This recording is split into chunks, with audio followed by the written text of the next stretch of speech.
Welcome back to another technical deep dive here in the debug zone.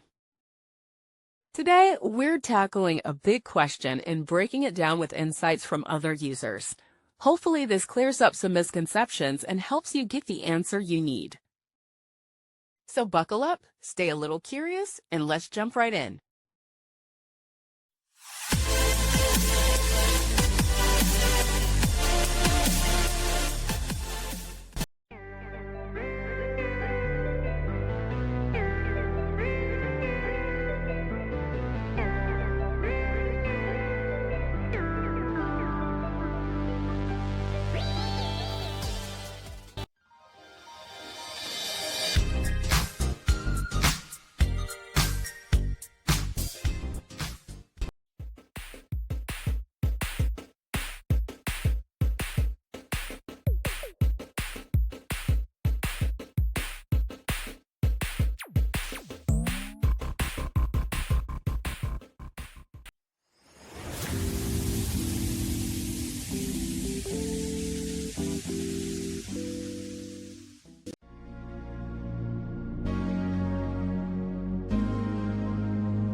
And that's a wrap.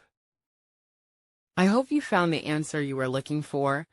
If you did, take a second to hit that subscribe button. It really helps out.